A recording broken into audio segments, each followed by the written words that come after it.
Is that from baseball many years ago? May I please have a motion to approve the agenda as has been circulated? Thank you, Councillor Abel. Councillor Gartner, second. Thank you very much. All in favor? Opposed? That is carried. May I please have declarations of pecuniary interest? Seeing none. Before we move into the public planning applications, statement that I read. Welcome to Aurora's public planning meeting. The purpose of this public meeting is to inform the public and obtain public input regarding the proposed official plan amendments and zoning bylaw amendments. No decisions will be made tonight on either of the applications. For each planning application that will be considered by council tonight, the following process will occur. Town planning staff will outline the purpose of the planning application being considered. The applicant will then be given an opportunity to make a presentation addressing issues that have already been raised by staff in the report or public concerns which have already been filed. Following these presentations, members of the public will be invited to offer their comments or concerns respecting the proposal. After we've heard from members of the public, I will then open it up to members of council.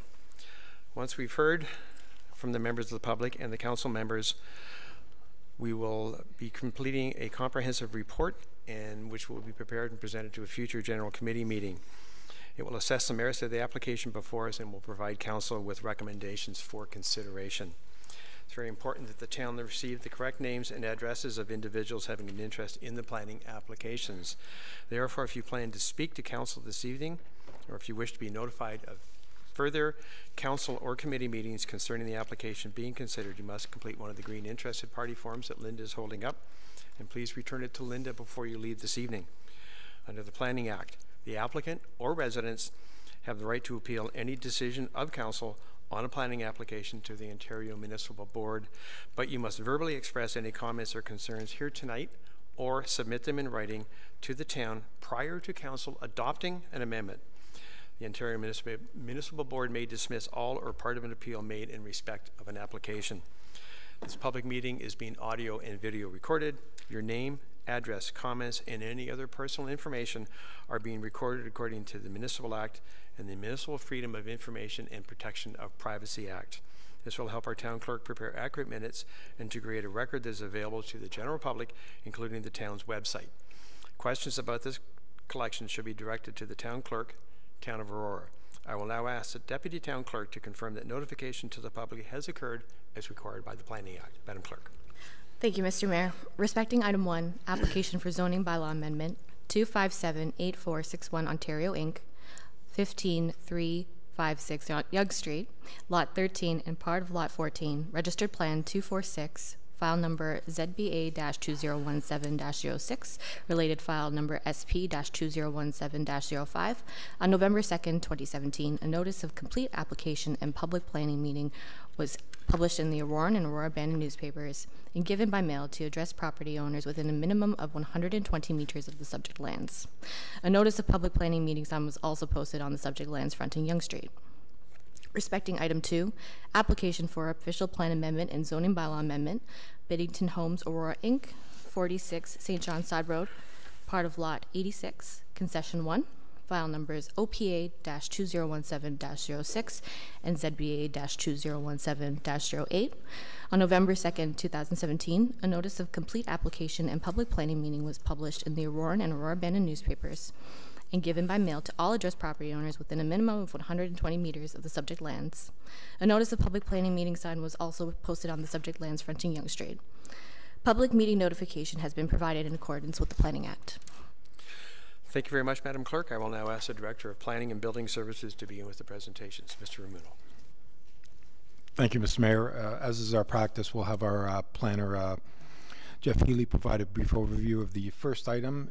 Then we have the applicant's planning consultant, Mr. Bruce Hall, will also has a presentation on the application. Jeff. Thank you, Mr. Ramuno. And good evening, Mr. Mayor, members of council. The first item tonight is regarding 15356 Yonge Street, the applicant being 257-8461 Ontario Inc. So the proposal tonight is to rezone the subject lands. There's about 3 exception zones on the property today, being a promenade downtown shoulder, special mixed density, PDS 4 380 exception zone. There's an environmental protection zone and an environmental protection exception zone as well. The proposal is to rezone the lands to a special mixed density PDS 4 exception zone to allow a 5-story apartment building containing 37 units, and also to allow a residential unit within the Knowles-Redmond house. A site plan application has been submitted along with the subject zoning proposal or zoning application.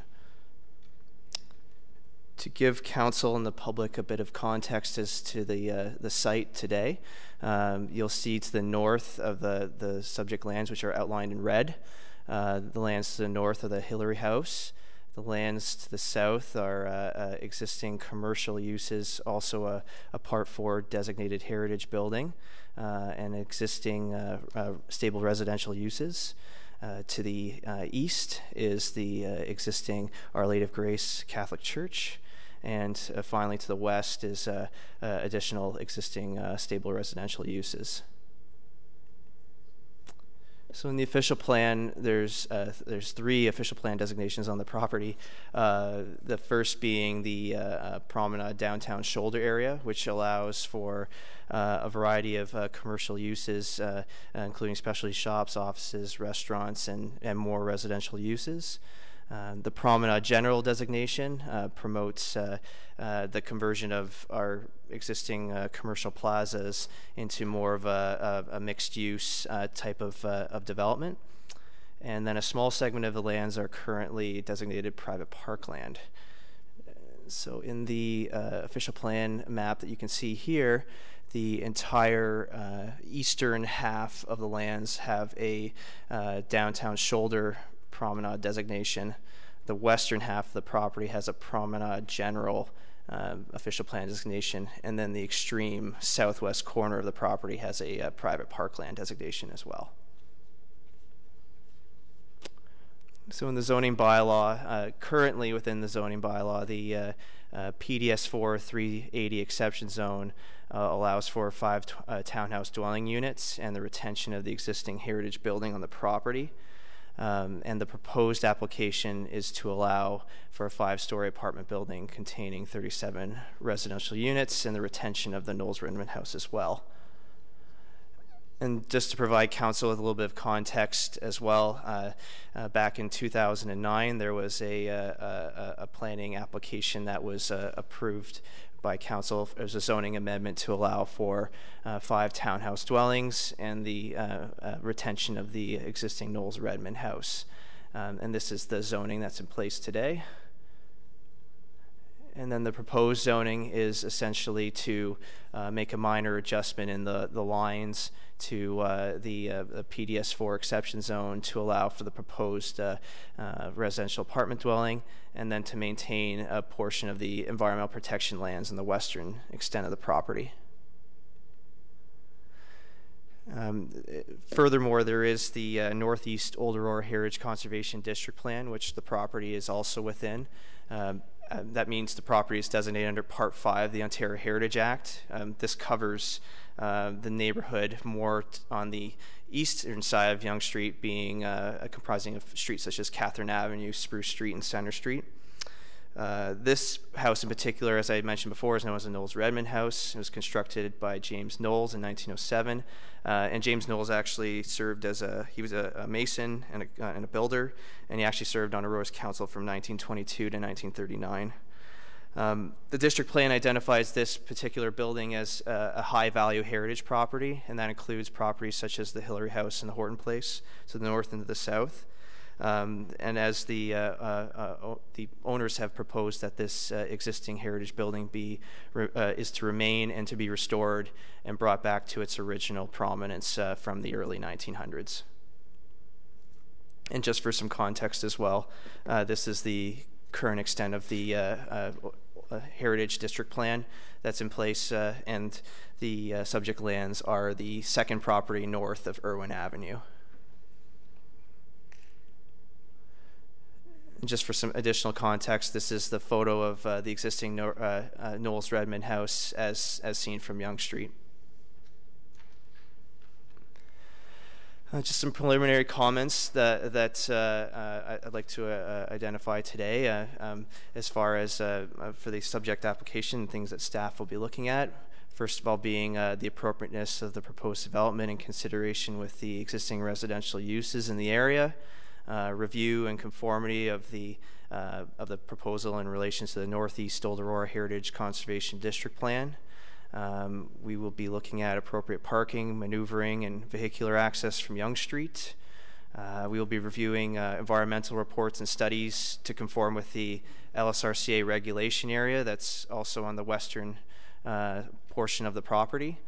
We will be looking at the mutual access and easements on the Hillary House lands, as there are some, as the owners are proposing to increase the access to that to the Hillary House lands to the north, and that does require approval from the Ontario Heritage Trust. We will be reviewing landscaping and screening, and finally we will be retaining an urban design peer reviewer, I should say, to take a closer look at the site plan and the design considerations around the proposed apartment building. And this is just the site plan of the proposed development. And as you'll see to the north of the development, you'll notice the access point that does encroach into the Hillary House lands further to the north, and that will require an easement agreement and approval from the Ontario Heritage Trust. This is one of the proposed elevations of the property, looking west and looking, looking east and looking north. The bottom elevation would actually be partially obscured, having the Knowles Redmond house in its view shed, and then the north elevation there would be looking south from the Hillary House site. Then this is the elevations from the south and from the west. It is noted that at least on the west elevation, looking from Machel Avenue, that the building height does appear to be about 7 stories, and that's primarily due to the grade change, which exposes the 2 parking levels that are below the residential layers of the building. And in conclusion, staff will undertake a technical review of the subject application and outlining any matters discussed tonight by the public and council. And a comprehensive report will, with recommendations and options, will be presented to a general committee meeting in the future. Thank you. Thanks, Jeff. Mr. Hall.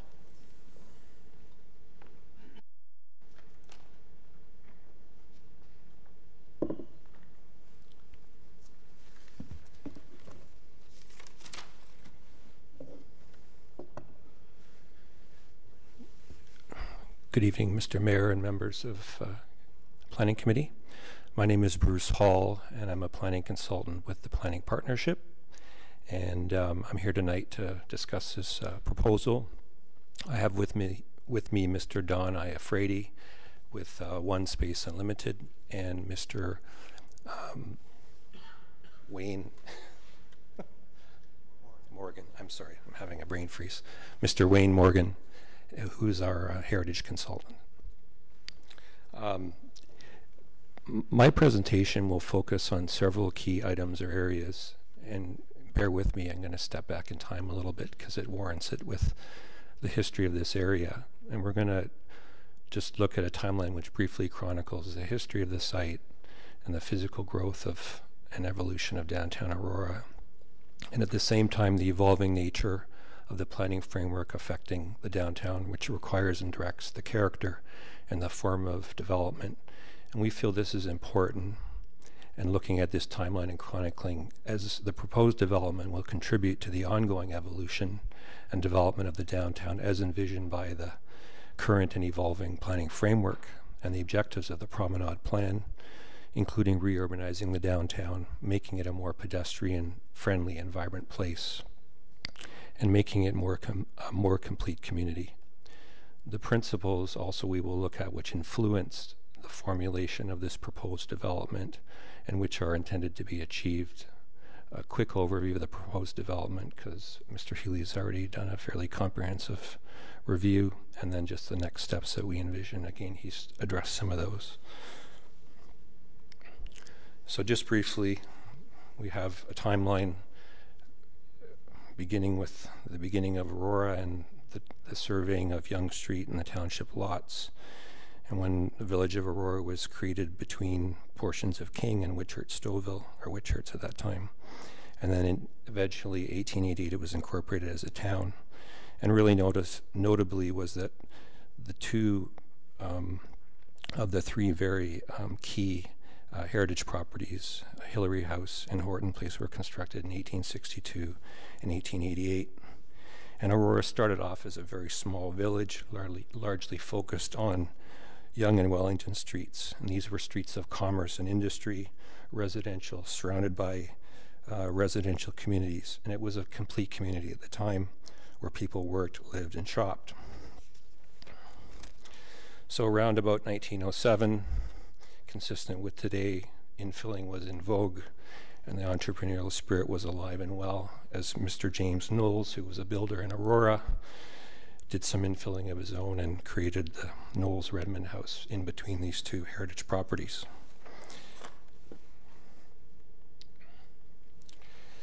Throughout the 50s and the 70s, Aurora continued to be, the urban area continued to be centered around Yonge and Wellington, and the character of the central area remained relatively stable.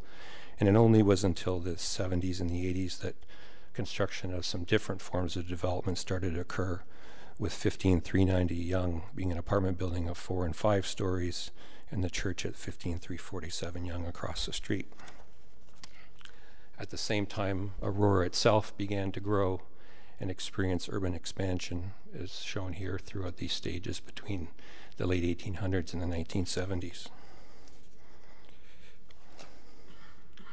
In terms of the overall town, between the 70s and the 80s and into the 90s, suburban growth and subdivisions outside the core greatly expanded.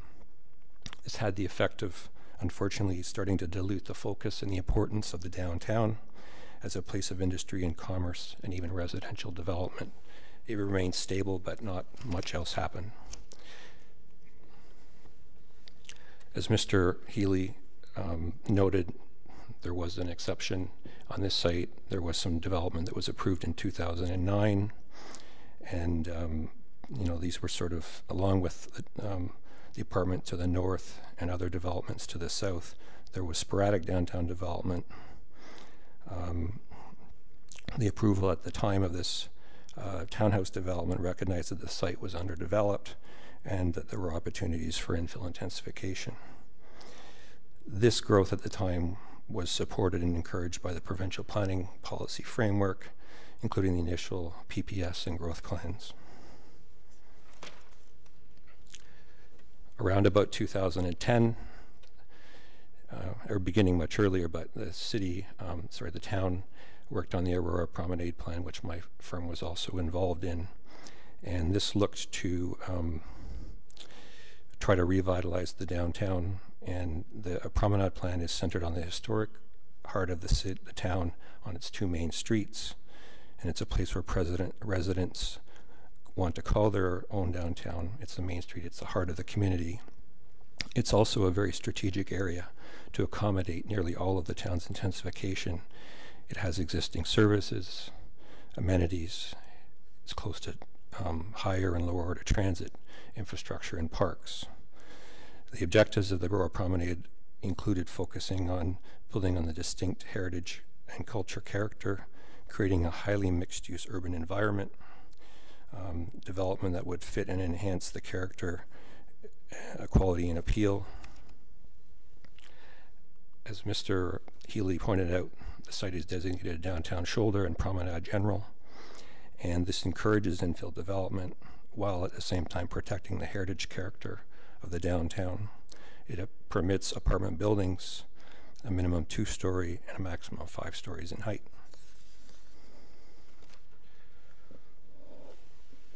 I'll stop here and use this site plan to just touch upon some of the things while not repeating what Mr. Healy addressed on. In terms of the project description itself, At all times, this design was informed by a design team that was advised by a heritage consultant during all stages, and giving direction for an appropriate form of development in relation to the adjacent heritage structures and within its heritage context as part of the conservation district. The proposed development consists of a 2.5-story heritage house, which is a classic solid red brick Edwardian style with a grand front porch and a new 5-story building to the rear. It has a contrasting contemporary architectural style, and it's intended to be distinguished from the existing dwelling and yet compatible and relatable to it in context. It achieves this by using a variety of the palette of materials and colors, use of some brick and warmer colors, combined with glass and lighter transparent elements above. The new building is intended to be distinct and separate from the heritage building physically. It's located to the rear. It's set back between 15 and 25 meters, and the heritage building continues as the dominant view from Yonge Street. The new building is designed and composed to appear as a series of different masses, and this is to break up its massing. It's achieved with the use of different heights and step backs, and also different colors and materials. These masses provide transitions to residential uses to the south and west, stepping down from 5 to 4 and 2 stories in some places.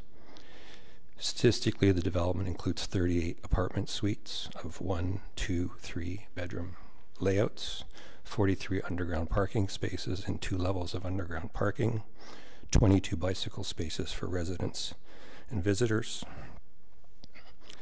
a floor space index of 1.3 times, which is fairly modest for infill development, and a height which is permitted by the official plan at 5 stories, which is 16.5 meters to the top of the 5th level from the front elevation, 19.7 to the top of the mechanical penthouse, and under the bylaw definition, which uses an average grade around the site, this adds about another 3 meters to the overall height.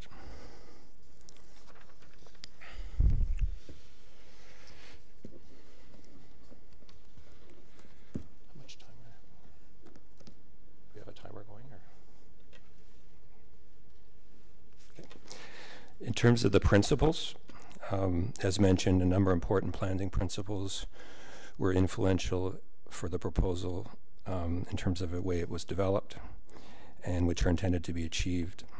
These are not just mandated at all stages. In terms of consultation, we followed not just a mandated process, but did additional consultation above and beyond.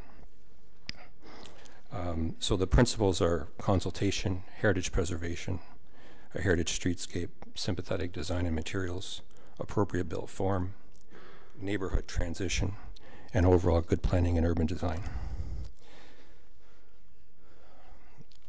I'll just briefly touch upon the consultation. This development proposal was initially started in March 2016. We met with staff at a very early stage. We met with the LSCRA to address the floodplain elevation. Formal consultation happened with staff in September and October 2016. We met with the executive of the Aurora Historical Society and presented the proposal to them before submission. The application itself was submitted in September 2017 and deemed complete. 2 weeks ago, we met with the Aurora Design Review Panel and presented to them, and we're here tonight. All in all, this has involved several meetings with staff, the Aurora Historical Society and LSCRA staff. The application itself, as Mr. Healy noted, involved an extensive amount of background and technical work, all of which were prepared by their respective disciplines and part of the application deemed complete.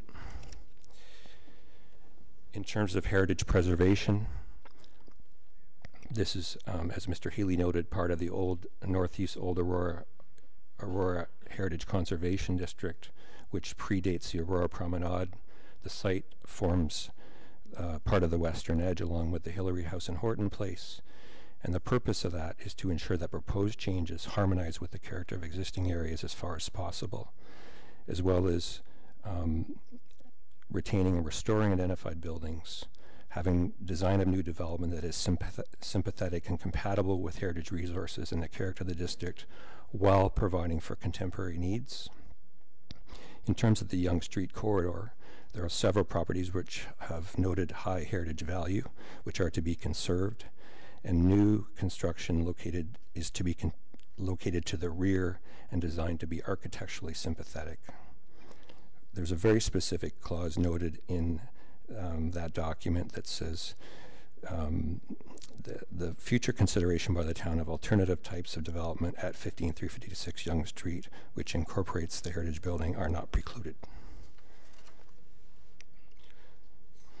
So this is a shot that shows the relationship to the existing Knowles Redmond house and the new building, and uses similar palette of materials and colors to provide a sympathetic relationship. Another important aspect is the maintenance of the heritage streetscape. The proposal maintains the existing built form and building edge along Yonge Street, which, along with Horton Place and Hillary House, is an important part of the Yonge Street character and streetscape in this area. This is a materials board, which basically shows an illustration of some of the types of materials that are used. It's a palette of sympathetic and compatible materials and colors, using some brick, some warm colors, and glass at the upper levels. Our architect may go through some of this in a little bit more detail in a moment. Proposal has an appropriate built form. It's a mid-rise building up to 5 stories, which is permitted by and promoted by the Aurora Promenade. It's a reasonable relative scale to buildings in the area, which are also of 2 to 6 stories. It's set back behind and maintains the primacy and importance of the Knowles Redmond House, Hillary House, and Horton Place. And it's a modest scale infill that does not compete with the heritage structure itself.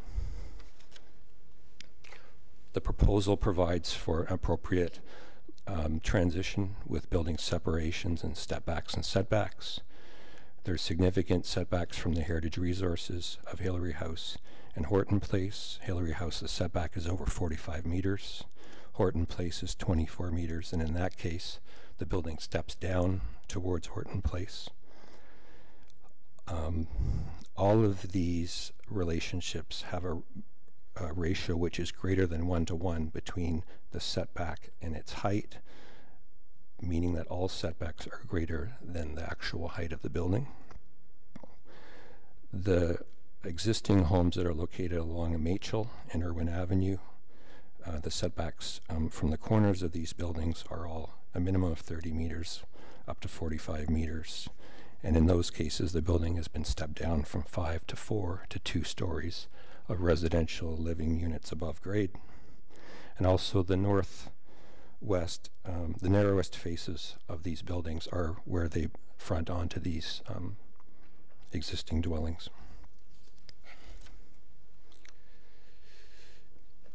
In conclusion, it's our view this proposal provides for and meets many good planning and urban design principles. It represents an appropriate form of intensification along a regional corridor that preserves an important heritage resource and contributes to the revitalization of the Aurora Promenade. Mr. Healy already went through these next steps, so I'll skip over that and end this right here, and I hope I haven't gone over time. Thank you. Thank you, sir. I will now open up to members of the public. If you would please come up to the podium. You have 5 minutes, and if you would be so kind as to give us your name and your address.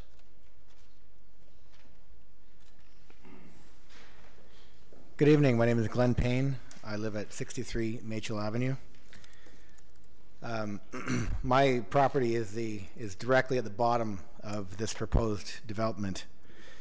So I wrote a couple things tonight that, speaking to some of the neighbors who couldn't be here, these are some of our concerns. So ultimately, living in that area, we are within the Lake Simcoe floodplain region. We are ultimately not permitted to do anything. We can't build a garage. We can't even rebuild a garage. So for the most part, we can't make it bigger. we're very, very limited to what we can do and what we're offered. So I believe that this developer should have to follow those same rules and regulations. Based on the scale of it, I couldn't get a proper scale, but it looks like that they're encroaching into the floodplain to the west by about 30 feet from the red line that's on the architectural drawing. So that's quite significant from what the Conservation Authority keeps telling me. I know this because I'm rebuilding my house at 63 Machel, so I've gone through these steps. I know it's very, very difficult, and Mayor Daw, you can understand. So our questions are: where's all the water going to go that lands on these roofs and gets diverted? It's got to go somewhere.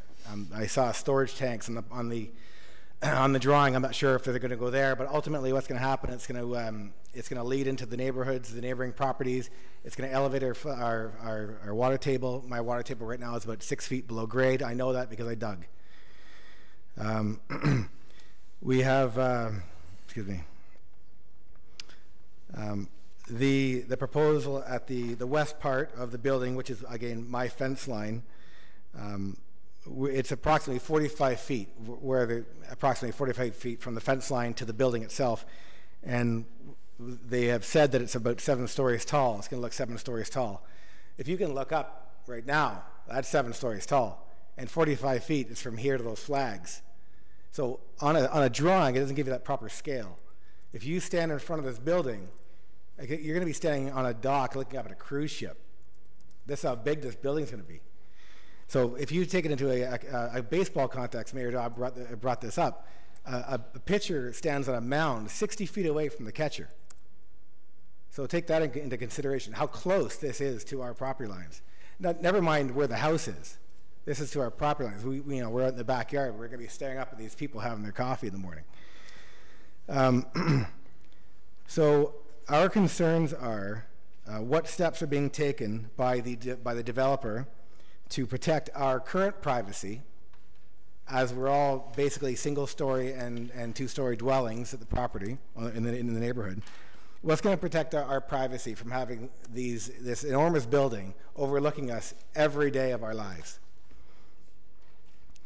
And also, again, as I brought up, just the sheer extreme grade difference between Yonge Street and I could see it being reasonable from Yonge Street, but when you're looking back from our houses on Machel, it's going to be a complete eyesore. It's a massive building. It doesn't fit in. We don't think it fits in. So in closing, I understand that a 5-story building is currently allowed to be built within the Aurora Promenade. However, just because it can be built doesn't mean that it has to be built. I believe something should go there, but not this. It doesn't fit in. So ask yourselves this as well. Would you permit this proposal to go through if the developer wasn't offering to rebuild that house on the property? Consider that, the heritage house. If they were considering tearing it down, would you accept this? Would you agree to this? Thank you. Thank you, sir.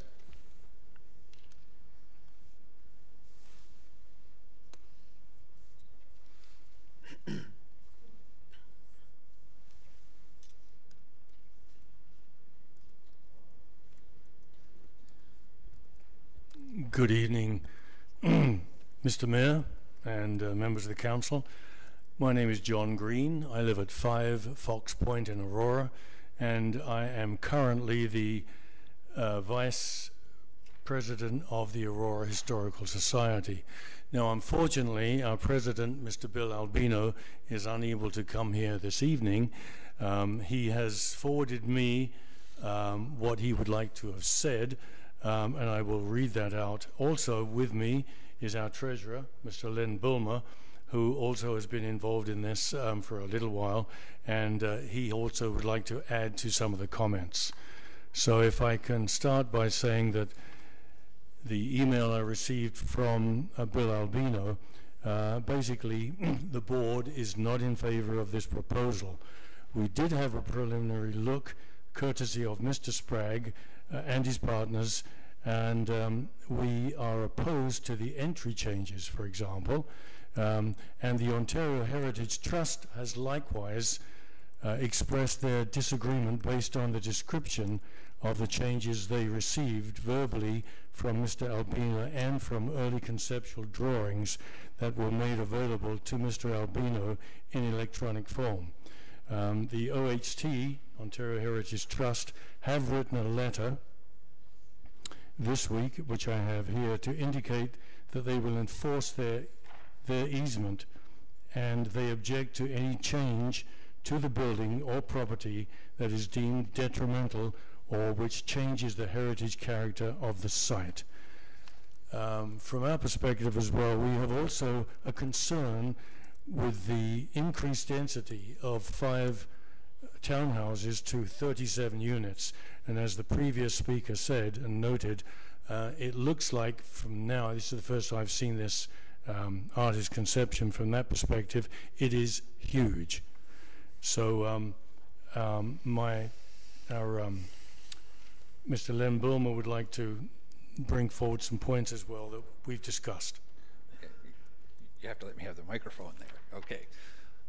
One of the things that you see in the presentation, we've seen in the previous presentations, is in regards to Hillary House, is that it is the view that there will be the heritage property next door will be revised. That will then link up with Hillary House. But one thing that we have to make very important, and this is being brought home in this, I would say, emphatic letter that we received from the Ontario Heritage Trust yesterday, we have this view and so do they. It isn't just the front of our property that's important to us. It isn't just the front of our property that is what we build the heritage consideration, an important heritage consideration for the town of Aurora. It's also the land in back. We may have plans for that land sometime, but whatever happens with the land in back, the considerable amount of land in back of Hillary House is integral in our view and the Ontario Heritage Trust view to the value of our property and its heritage characteristics. And I've got to tell you, you're going to move in back of our property, not very far of the house, and you are going to be looking at, we saw the side view. And we have to consider, and the Ontario Heritage Trust will consider as well, whether or not that lends itself to the integrity of the heritage characteristic of our property. And it's not within the purview of this process. 1 minute. Oh, sorry, I thought you were telling me to take it. It's not within the purview of this process. It's outside of the process, as Mr. Healy said, that we are going to have to agree to an easement that you then will have to agree to under the Planning Act. So you'll be seeing us again, but I will tell you that the heritage conservation that will arise from us having to agree to that easement agreement before you see us again is going to be paramount in our minds. Thank you very much. Thank you. Thank you.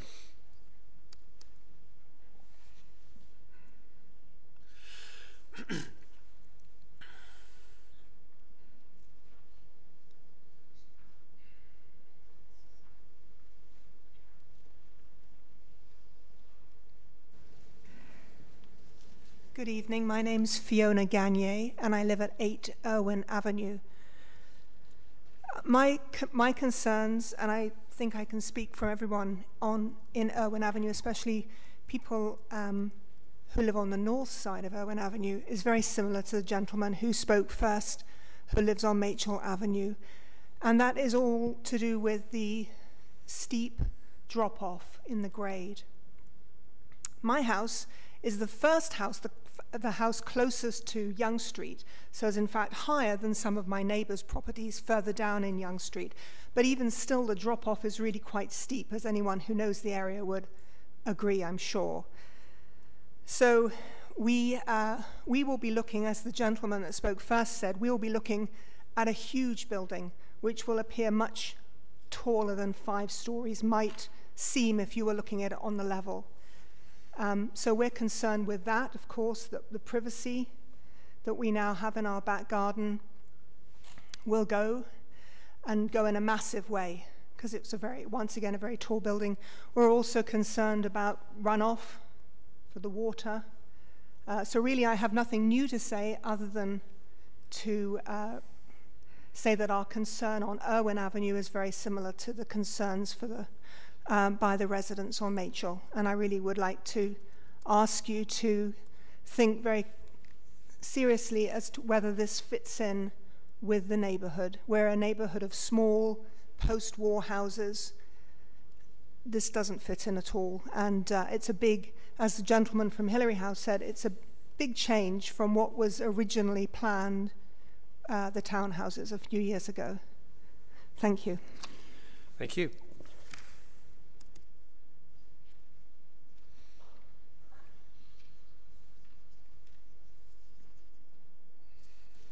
Hi there. Andrew Kamuth, 60 Machel. So just reiterating what the lady just mentioned from Irwin, and also from Mr. Glenn Payne from Machel. Really the concerns, so I had proposed and was able to take an existing shed and put a garage on my property. But the steps I had to go through Lake Simcoe County, just to the concerns around a 15-foot structure, and I'm on the high side. My property is actually the highest on Machel. Just to go through that, just want to understand a little bit more about the discussion with Lake Simcoe County. Like, how did that, if we can get some more information after this meeting on how the proposal had gone, to have the discussion with them, because quite frankly, it's the lowest point of where they're proposing that this building would go, and that would be 7 stories up. We're looking at this massive building, and that's just want to repeat what everyone else is saying, that there must be like some concerns around where the water is going to go, and us looking at this building that just doesn't really fit in the neighborhood. Thanks. Thank you, sir.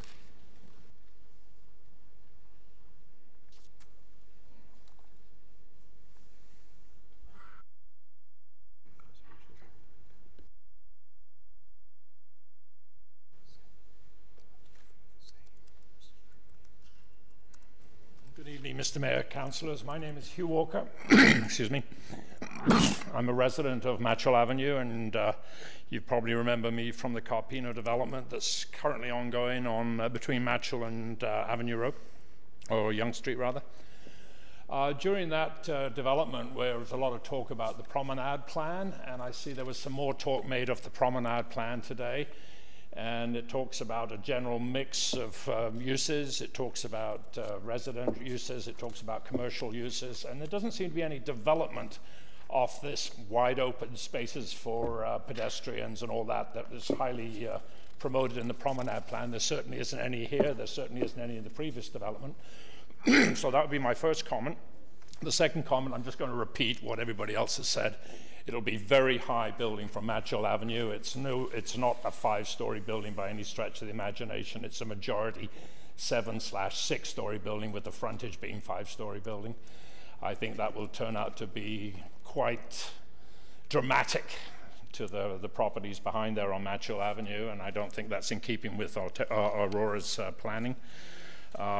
Water is a major issue. They're talking about 2 levels parking there. There's a lot of groundwater in that area, as many developers will tell you at Victoria, or keep getting all these places wrong, Aurora Heights, and also across the road from the Carpino development. And so I would repeat those concerns that Andrew made, and perhaps I'll have some more at a future meeting, and I thank you very much for your time.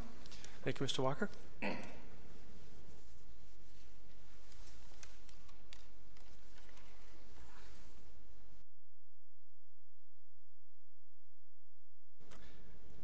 Your Honor, councillors, I'm Marcel Gagne. I'm from 8 Huron Avenue. I just find it rather interesting. Once again, I do appreciate the historical background on the property. It was always nice to know what's nearby. Once again, the development from a 5 to 37 unit engagement is actually quite large. As always, I don't have any issues with development and intensification. I'm a firm believer that in a neighborhood that we live in, that's what's needed, especially in York region. I do find it rather ironic on two counts that the person who built and designed our house was John W. Brewer, who was a famous construction engineer that actually developed the Empire State Building and is buried in the local cemetery. So it's interesting on scale that actually I have a large building coming up beside me. And an issue on scale is always an issue what fits into the neighborhood. And once again, from a historical point of view, I also found it interesting that the person who was in the first house and developed was actually also a mason. And for masons, obviously scale and symmetry is always interesting. So I'd hope you take that into account. So thank you. Thank you, sir.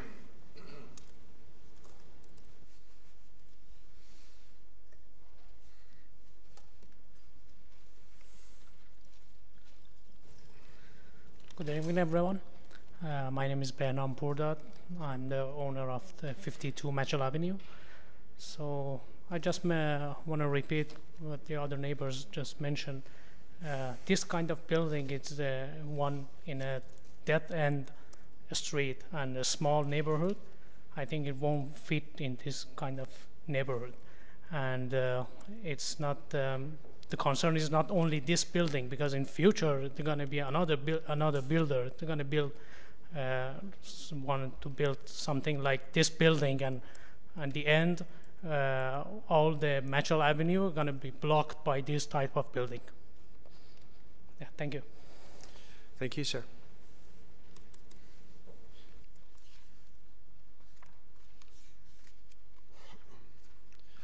I'm going to hold you just a second, Mr. Payne. Sure. Is there anyone else who would like to speak for the first time?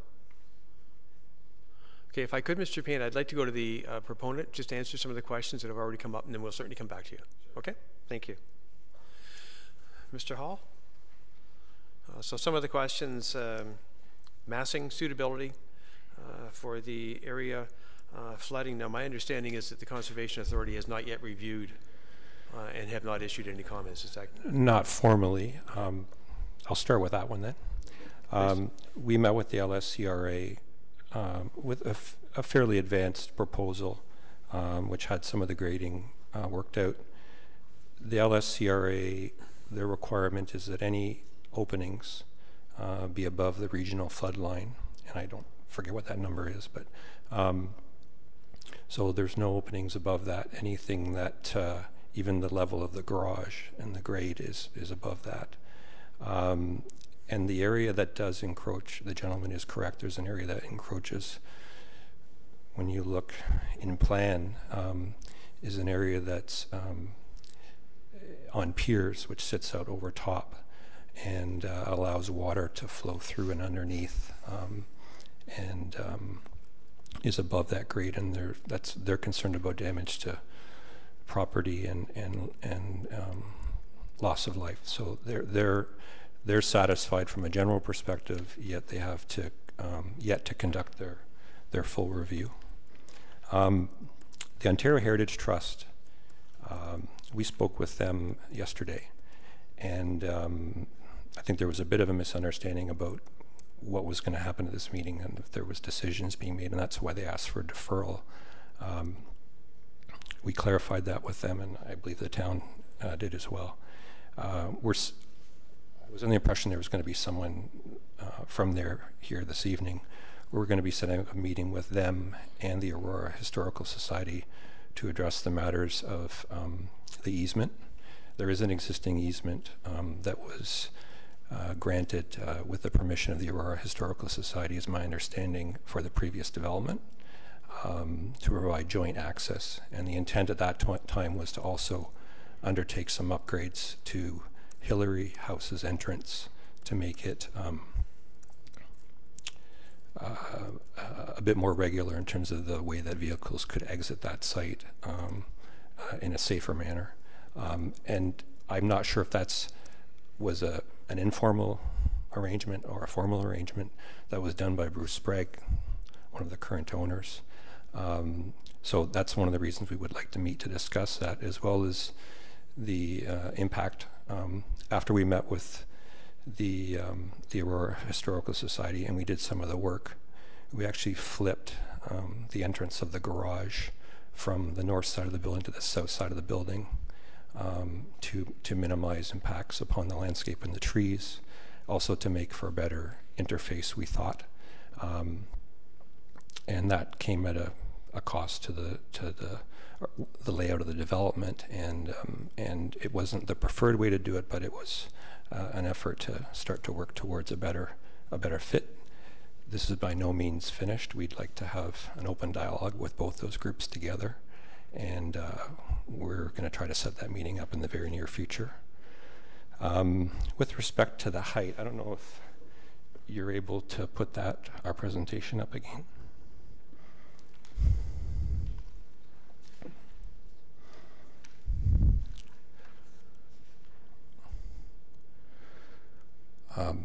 This image is the, I guess would be the north elevation of the building. And I do acknowledge the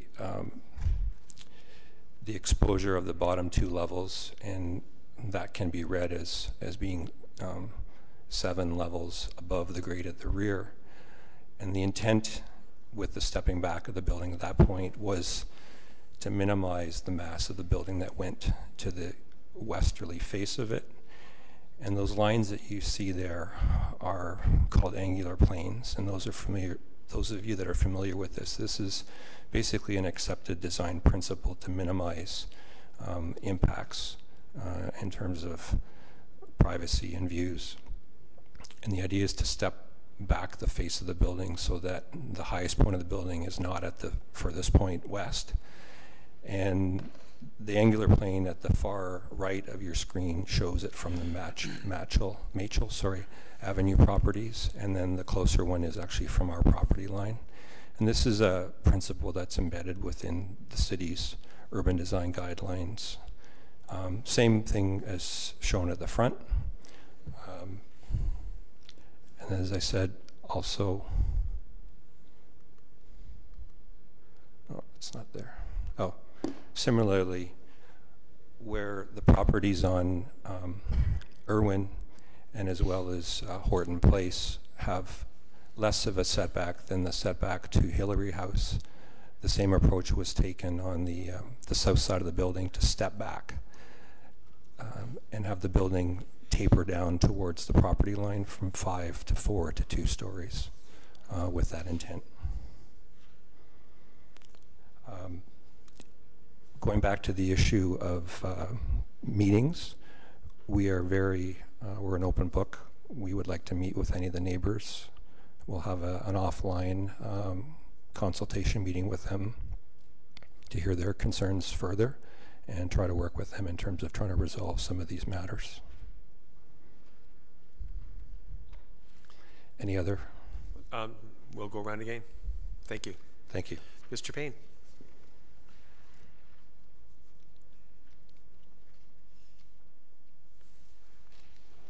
Thanks. Sorry for butting in. A couple of concerns that just came up with as well is when this thing is, hopefully not, this thing gets built, we feel as residents that are living there, our values of our property are going to drop fairly significantly. Because if you can ask yourselves, if a condominium went in your backyard, literally in your backyard, how would you feel? You're not living there. How would your realtor feel? If you need to sell your property, you're looking to sell your property, somebody drives up and sees this monstrosity in your backyard, chances are, who knows what's going to happen. But however, it's not there now. Let's keep it not there. To speak to the step backs, I can appreciate that they're doing a step back to make it seem that it's further away than it is. It's still there.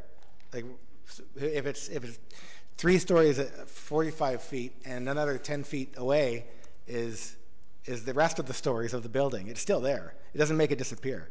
It's still going to be a massive building overlooking our landscape. So please take that into consideration as well. These pictures don't show any scale whatsoever. When you drive to the properties and stand in their backyards and look at the buildings, and then you'll see the sheer mass. This is taking up the entire property. The property isn't very big. I know it, I live there. It's not very big. Thank you. Thank you, sir. Anyone else from the public with respect to this particular application? If not, I will close the public portion, this part of the meeting, and I will go to councillors' questions for Mr. Hall with respect to his presentation. Then we'll get to the report. Councillor Maracas. Mr. Hall, would you come up to the podium, please?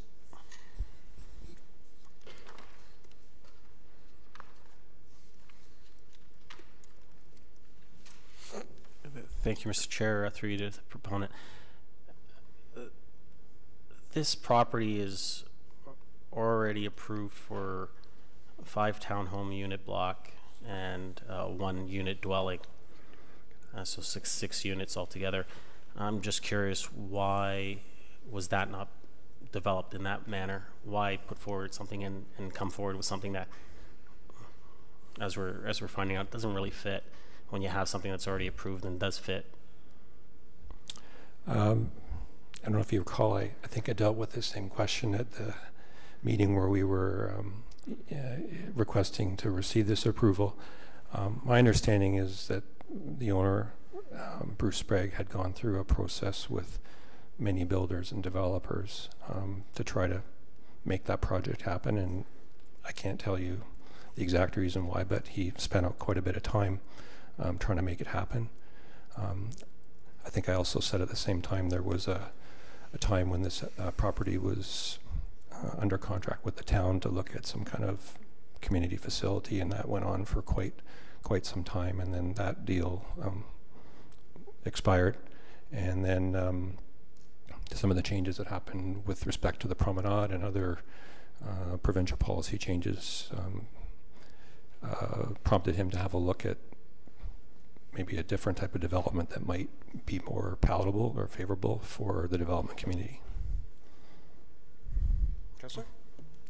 Thank you. And through you, it mentions that a transportation impact study was done? Correct. Through you, Mr. Chair, is there any concerns? I mean, anyone that knows that Yonge and Wellington during rush hour is a very high traffic area, and there's some considerable problems with the area that we're dealing with on an ongoing basis, and so I'm just wondering what were the findings from the traffic study? I apologize, I can't speak to the specifics of it. My understanding was that the consultant came to the conclusion that the existing traffic network could accommodate the growth, both in terms of this development and other surrounding development within the existing capacities. There was no specific recommendations for traffic improvements such as lanes or anything like that. It's obviously not a location where a light would be warranted or desirable. We can endeavor to get some more information for council on that matter. And that would be great. And just one more through you, Mr. Chair. I'm just wondering, what's the rationale of I see only 43 spaces. I'm just wondering, most people nowadays have more than one vehicle.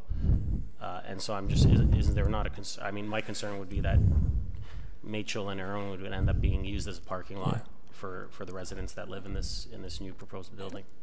The parking count there is a function of providing one per unit plus some visitor spaces, and the promenade plan had introduced a reduced parking standard lower than the zoning bylaw standard, the current zoning bylaw standard, in recognition of the transit and transportation availability within the area. Thank you. That's it for now. Councillor Thompson. Thank you. You've shown us a fairly detailed residential proposal, but in our report it says that the applicant is requesting to allow all permitted uses within the parent zone, and that includes limited commercial uses. So why would you be requesting to retain potentially commercial uses for the site? I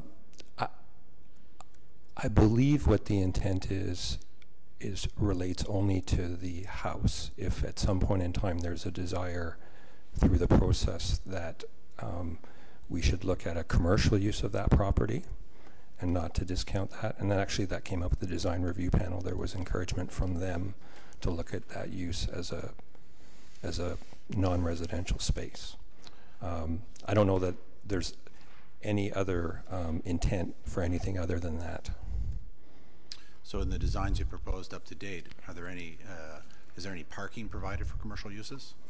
No, it's shown as a residential dwelling at this point in time and has a residential parking rate attached to it. So I guess you would agree that would be an issue if you were to put commercial in It there. would probably require some kind of reconfiguring. Thank you. Any other speakers for the proponent? Councillor Abel. Thank you, Mr. Mayor. And I wanted to ask if this is going to be a condo unit or are there going to be any considerations for rental? Are you speaking about the whole building or the front unit? I'll be speaking of the 37 units proposed. The intent at this point in time is it's a condominium tenure. Okay. Okay, that's just my question. Okay. Councillor Gartner. Hi. Hi. Thanks for the education. So I know what floodplain means, and I know what being located in the area of a floodplain means, but I don't know what a flood line means. I think you mentioned that term.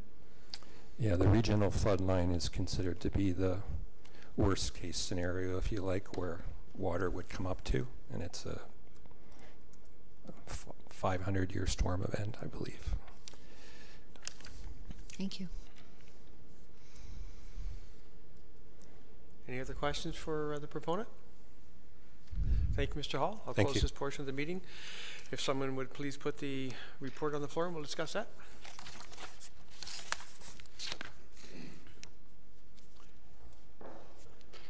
Councillor Thompson? Well, let's put it on the floor and then you can amend it. Sure. As soon as we get seconded. I'll put this motion on the floor and then amend it afterwards to that it be a Councillor future Maracus public is plan. seconding. Amend it then to a future public planning meeting. Councillor? Yes, please. Second? Councillor Maracus? All in favor of the amendment? Contrary? Carried. Speakers to the motion as amended, please.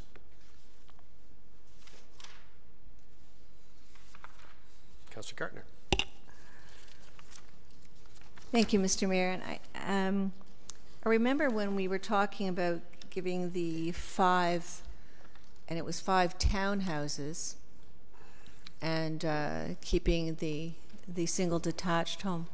We were worried at that point about drainage to the areas below. I think Hillary House was involved in that discussion, and those representing, Hillary House. So that was 5 townhouse units, and now we have all these apartments, and so that concerns me. And all the things that the residents have mentioned, I think, are valid. There's the whole historical context that probably Councillor Jeff will speak to. And then going back to, and I have raised it a couple of times, and I'm going to keep raising it. It's not a secret. The weather is getting more severe. The overland flooding is increasing. The insurance costs are going up. We shouldn't be allowing anything in the area of the floodplain. And even with there was another application on Yonge Street south of Wellington. We have parking in a floodplain. We shouldn't be allowing anything in a floodplain. And if you look at it's page 12 and 13. If you compare 12 and 13 and you see the back EP zone is pretty much cut in half, the one at the top, and then just to the south of the building, that one is changed as well. So it's just, we just can't do this. It's looking for trouble. Councillor Thompson. Thank you, Mayor Daw. You know, I asked for it to come back to a public planning meeting because I just think that there's still a lot of outstanding issues that need to be addressed. You know, paramount is I'd like to hear from the Lake Simcoe Regional Conservation Authority with regards to all the water table and floodplain issues. I think it's important to hear back from the Ontario Heritage Trust because access in and out of the property is a concern. You know, that's not a very wide driveway as it stands now, and you're talking about, you know, 40 cars coming in and out on a regular basis, and so I'd like to get more clarity around the easement and what the access looks like. You know, I'll echo some of the comments from the residents in the area. There are concerns around privacy, around massing, and so, you know, I still think there's more conversations to be had, both with the developer as well as with the residents in the area. And so, you know, for me, this is still very much in the early stages, and once some future developments happen, then I look forward to seeing it at a future meeting for further discussion. But that's all I'm prepared for at this time. Thank you.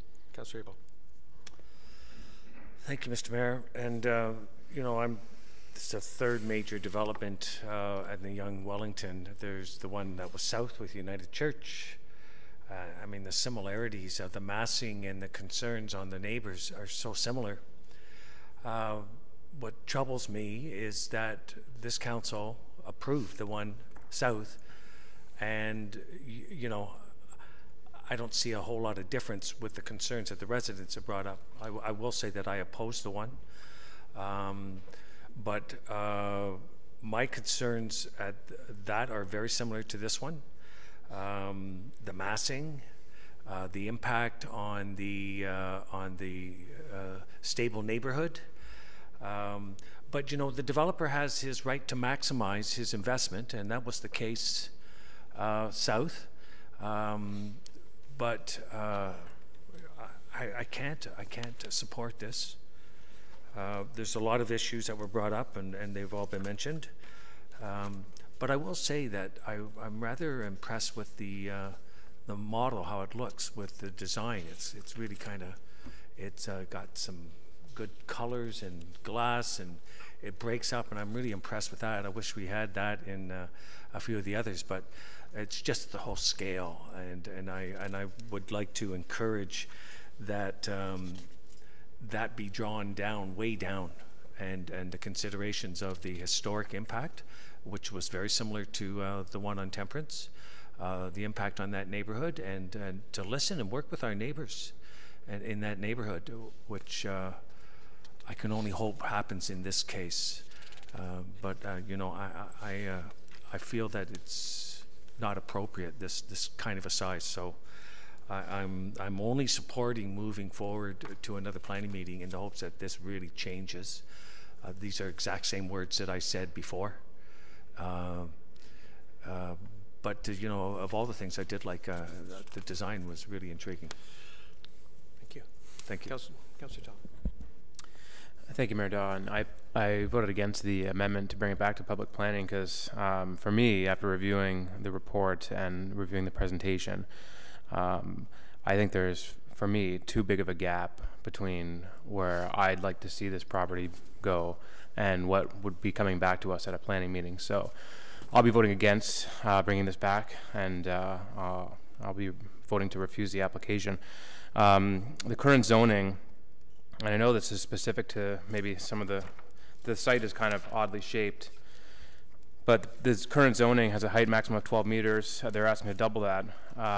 But the interior side yard on the west lot line and the east lot line had setbacks of 1.4 meters, and they're looking to make those 0.6 and 0.5 respectively. And if you looked at the renderings that was shown to us by the proponent, I mean, it's going to be right up against, we're talking 50 centimeters from the lot line in some cases, 60 centimeters from the lot line in another case, and with 24 meters in height. And I think on those particular properties, which are, I think, on the southern side, where the property kind of juts out, the stepping goes east to west, but at that point it'll be the most the highest point of the building. You know, this is part of the Heritage District. In the report, it talks about. Let me find the line here on page 4. Any new construction on the properties will be at the rear of the lots, and new construction will be architecturally sympathetic to the principal building and surrounding heritage resources. I don't see that this meets that. I mean, maybe that could be dealt with at a future planning meeting. I'm not sure. I don't see it coming back too much different than what they're proposing. And so, like I said, for those reasons, I can't support it. Councillor Marcus. Thank you, Mr. Chair. And yeah, I'm not going to reiterate what everyone's kind of said around the table. I share a lot of those same concerns, and I think that you know, I'd like to see a lot of those, whether it's from Lake Simcoe, as Councillor Thompson mentioned, or even that traffic study, how that, you know, what they're saying as far as you know, how that traffic is going to work. Turning left, I think turning left onto Yonge Street coming out of there is going to be a nightmare. It's going to be pretty difficult, I think, in my mind. But you know, even the EP zone that Councillor Gartner mentioned, you know, within our Trails Committee, we were talking about trails within the EP zone, and we said that we don't want to disturb the EP zone, and we're going to use the existing. There's some existing lines that run through there, and then we're going to create those as the trails. So that way we don't disturb the EP zone, because we want to be careful about disturbing the EP zone. And here we are, is, you know, something that's going to be built onto that EP zone. And so I'm definitely not in favor of that. You know, the side setbacks are a big issue. I agree with Councillor Tom. You know, it was great to see that slide, and it showed that, you know, it's 45 meters from the other actual dwelling. But that's not how you measure setbacks. Setbacks are to the property line, and these are right up against the property line. And another thing that concerns me, maybe Mr. Ramuno can answer this for me, through you to Mr. Ramuno, it talks about the landscaping strips. And it mentions in the proposed that landscaping strips shall not be required, and that the rear yard and side yards of the apartment building shall be used for landscaping. So does that mean that the building itself will be considered as the buffer, as the landscaping? And there's no need to put like a buffer or like landscaping in there? Mr. Ritter? So you, Mr. Mayor, no, I think the intent there is still that that portion of the setbacks that is being proposed, albeit small, there will still be some landscaping there. But again, this is something we're still in the early stages, something that we'll need to address when we do come back. So we've made note of all the comments. Yes, sir. Thank you, Mr. Ramuno. I mean, I think it does need a major overhaul when it comes back, but I'm willing to allow it to come back to the next public planning meeting. At that time, if I think if those concerns aren't met, if the changes that we're kind of looking for, that the residents are asking to be met with, if it's not there, then I'll look at denying the application at that time. But I'm willing to give it that one more opportunity to come back and resolve those concerns. Councillor Thompson for a second time. Thank you. You know, for the residents' benefit, I mean, you know, often when council supports a recommendation to bring it back to a future public planning meeting, it by no means means that the council as a whole is supportive of the application. What it usually means is that there are issues with the application, and we want to extend an opportunity for the applicant to work with the community, to work with the town, to address all the concerns and come back. And I don't disagree with Councillor Tom's opinion that there's a significant gap here in some of the issues that need to be addressed. But you know, I do believe in extending that opportunity. The applicant was at the podium and said he has a willingness to work with everyone to address those concerns, so he gets the opportunity. Because the alternative is, if we choose to vote down this application this evening, is the alternative takes us out of the planning process and then leaves it in the hands of the developer and the Ontario Municipal Board. And at this point, I'd rather extend the opportunity for one more future public planning meeting to see what a revised proposal will look like. And as it's been mentioned around the table, if it doesn't address the concerns properly, then so be it. I'll be willing to make a decision. But for today, I'll take the developer at his word that he's going to work with the community. Thank you. Any other speakers? Calling the vote then, Councilor Marcus. Thank you, Mr. Chair. I just had one more question through you to Mr. Ramuno. Mr. Ramuno, if the Ontario Heritage Trust does not change their mind or does not make an agreement to move forward with this, it is my understanding that heritage trumps planning. Mr. Ramuno? Through you, Mr. Mayor. And I spoke to Mr. Fraser at the Heritage Trust the other day. Their concern, as expressed to me, was the existing plan by the applicant showing the shared driveway. And so, of course, the trust would have to agree to any shared driveway and an easement in place. So, again, there's another issue that the applicant needs to address, or they would have to revise their plan. But again, we would be looking as part of the application process, not only whether it's based on good planning, but also that any design is in keeping with our conservation district policies. And I appreciate that, but so if the Heritage Trust is not agreeable, then the plan would have to be revised. To you, Mr. Mayor, yes, if they don't agree to the shared driveway, they would have to make that adjustment. Again, that's dealing with the shared driveway as they proposed on the current submission. Thank you. Councilor Tom. Thank you, Mayor Dodd. I'd just like to add again, one of the residents that came up to the podium tonight mentioned, a few of them actually mentioned, the onerous and rightfully so regulations that the Lake Simcoe Conservation puts on their homes and properties within the floodplain. But this is a designated Part 5 heritage property. It's within the Northeast Heritage District. And I'd just like to point out as well that the town puts, and I believe rightly so, very strict regulations on the homes within this district. And I think we should keep that in mind, that we often enforce those with the regular residents who live across Yonge Street when they want to put additions onto their homes and put garages in their backyards, that it conforms with the Heritage Conservation District and its goals. And so I just think that we should all keep that in mind as well, that this may be a big development. We talk about infill all the time, but I think we should apply the rules fairly no matter what the size of the development, whether that's a large infill development or someone who wants to put an extension onto their home, or a pool enclosure, or a rear yard garage or something of that nature. So I decided to make that comment as well. Thank you. Councilor Gardner. Thank you, Mr. Mayor. Just for clarification, so this house is in a heritage district, plus it's designated, and I believe in our it's in our official plan, perhaps in our bylaws, that homes that are adjacent to designated homes have to have regard for the heritage home.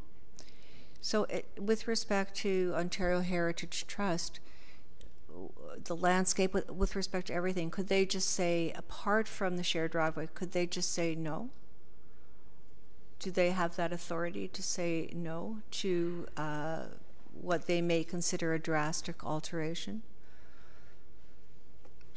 Through you, Mr. Mayor, they certainly can through the process, but again, ultimately it'd be council's decision if we get to that stage as part of any redesign submission to deem whether it's deemed to be acceptable, not only in the eyes of our official plan, but also the Heritage Conservation District.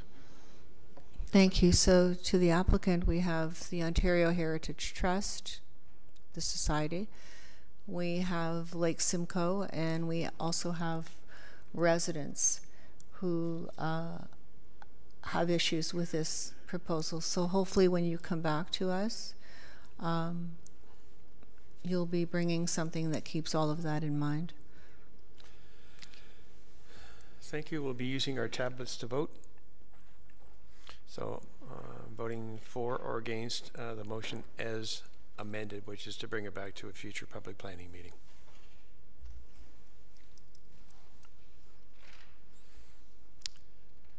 Voting for or against. We are good. Linda? That carries to come back to a future public planning meeting. Thank you, Council. We're just going to take a quick 2-minute break for our clerk. I'm sorry? Oh, yes, I'm sorry. Thank you, Councillor Thompson. Don't forget, if you're interested in the application and being reminded of further ones, please sign the form that Linda's holding up.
Okay, if I could ask council to come back.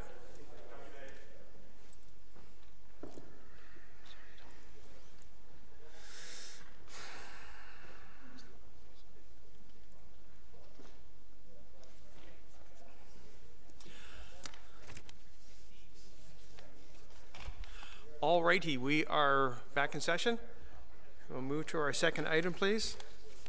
And that is Mr. Rokos. Mr. Rumuno? Yes, thank you, Mr. Mayor. Marty Rokos, our planner, will provide a presentation on the second item. And the applicant is here with their planning consultant from Bosefield Planning, Ms. Quest, and she also has a presentation. Marty? Thank you, Mr. Rumuno, mayors and members of council. This application is an application to amend the official plan and zoning bylaw for development at 46 St. John Side Road with file numbers OPA 2017-06 and ZBA 2017-08. The applicant is applying to amend the official plan to develop stacked back-to-back townhouses and increase the maximum number of units permitted from the 63 that are permitted now to 68. As well as the zoning bylaw, which would implement the amendment to an R8 exception zone on the property to allow the 68 stacked townhouses, and a variety of performance standards, site-specific performance standards, including lot frontage, yard setbacks, coverage, height, and parking. And a site plan application will be required and will be submitted at a future date. The property is at 46 St. John Side Road, just off the corner of Yonge and St. John's. It's outlined in red.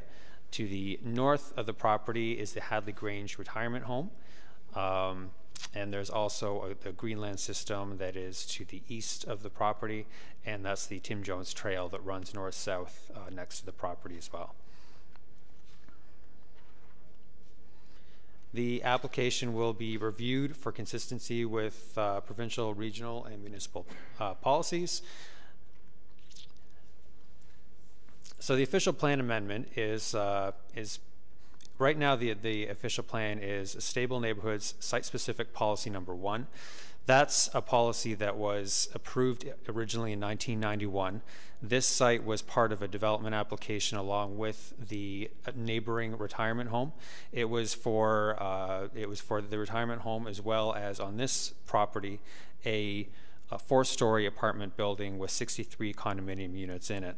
That was never built. The retirement home was built, but the 63-unit 4-story building was never built, and the site has just been vacant for the past 25 years.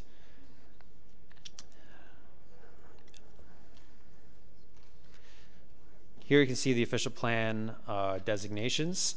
The red is the site-specific designation that was approved in 1991. So the site that we're looking at now is in the black cross-hatching. The retirement home is right next to it, also within the red, and part of the Greenland system is within the official plan that was approved in 1991 as well.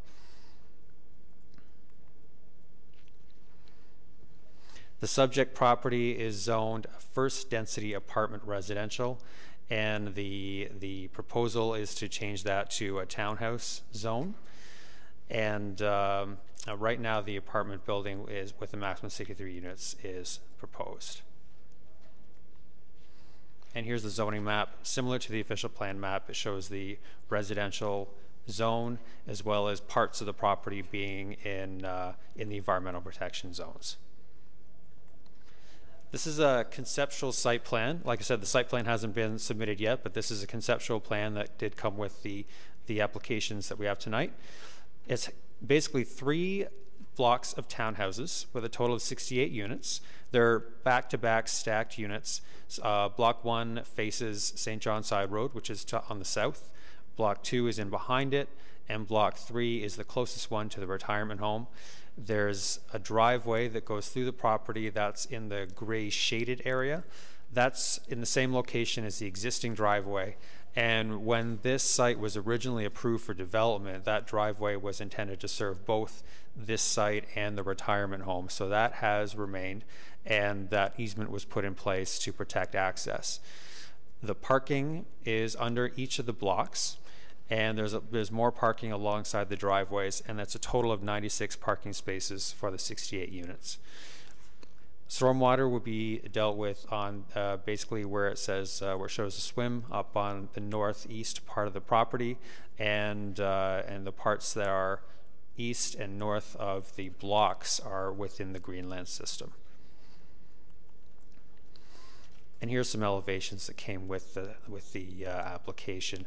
It's being back-to-back units, it basically looks the same from the front and the back, but what you see here is the south and the north of Block 1, which faces onto St. John Side Road. It's a 4-story elevation, plus that part at the top that allows access onto the rooftop patios or the rooftop amenity space, which would be there for amenities for the residents. We've sent preliminary comments to the applicant, including comments on the official plan, policies, and the zoning provisions requested, as well as environmental considerations. The Lake Simcoe Conservation Authority has provided some preliminary comments. We have started a conversation with the applicants on parking being included on site for the Tim Jones Trail. I didn't mention earlier, the site is vacant now, but it's being informally used as parking for the Tim Jones Trail, and people park there and use the trail. So we've started that conversation with the applicants. Comments on site servicing and grading and tree protection and compensation have also been provided to the applicant. So site plan will come in, staff will continue to work with the applicants, and a comprehensive report with recommendations will come to a future general committee meeting. Thank you. Thank you, Marty. For the proponent, Ms. Stephanie Quast from Bousfields. Ms. Quast.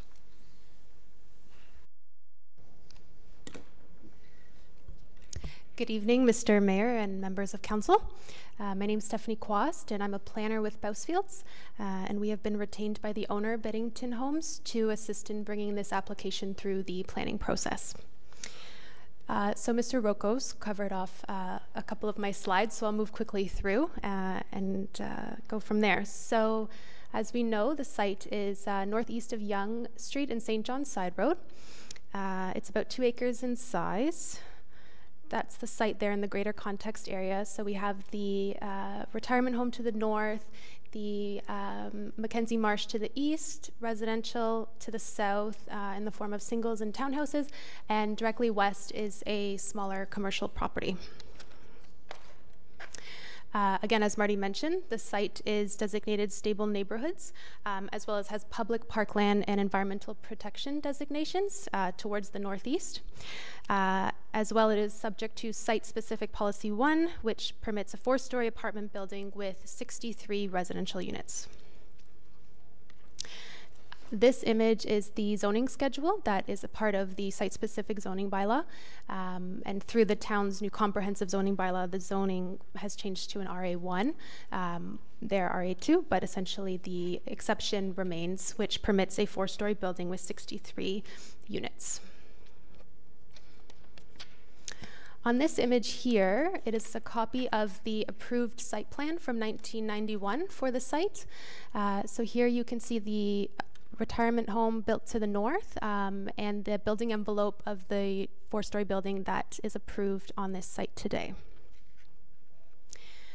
This image is the proposed site plan that we have submitted the application on. Beddington is now seeking a revised scheme, which is the 68 stacked back-to-back townhouses, which represents an increase of 5 units. In our opinion, this is not a significant departure from what is approved on the site today, as the proposal maintains the overall intent for the site, which is that it has been contemplated for residential development since 1991. This proposal, the form of stacked back-to-back, provides grade-related family-size housing units where each unit has direct access to the outside. With this particular built form, each unit is able to have more private amenity area than if it were in a typical apartment building, as the lower units have a patio and a second-floor balcony, and the upper units have a roof terrace as well as a balcony. and vehicular access would be provided from Hadley Grange, and the vehicular connection to the seniors apartment building to the north, as well as to the commercial property, would be maintained. This plan here shows the environmental constraints on the site. So SLR Consulting and Cole Engineering were retained by Biddington, and together they have been working with the Ministry of Natural Resources and Forestry, the Lake Simcoe Region Conservation Authority, and the town to ensure that an appropriate and compatible relationship will be provided between the development of these lands and the existing natural features. This plan, along with other technical reports, including an environmental impact study, as well as a functional servicing and stormwater management report, have been submitted and are currently under review by the town and the Conservation Authority, as well as other relevant agencies. As you can see on the screen, the limits of the wetland have been identified, and that's the shaded green at the northeast corner there. As this was previously staked with staff from the ministry as well as the Conservation Authority in June of last year. And a 10-meter buffer is set off from there, which is the purple dashed line. And also on this plan, you can see that blue line, which is the proposed engineered flood line, which has been developed based on consultation with the Conservation Authority. And this would essentially set the limit of development for the site. So through this application, we do not propose any development within that engineered flood line, and no wetland area is proposed to be removed or altered as a result of this development. Here are the elevations, which you previously saw. So we have the 4-story building with the rooftop element. Height is in keeping with the 4-story building to the north, as well as the approval on the site for a 4-story building today. Here are the sections submitted with the application, so you can see that they are 2-level units, one on top of another and one back to back beside. And the parking is below grade there, as well as you saw on the site plan, along Hadley Grange. This is one of the renderings that was submitted with the application, and this is a more recent rendering that the owner had prepared to give a better visual of what we are proposing on the site today. So thank you for your time, and I'm here to answer any questions you may have. Thank you, Ms. Quast. I'll open up to, any members of the public who may have some comments on this.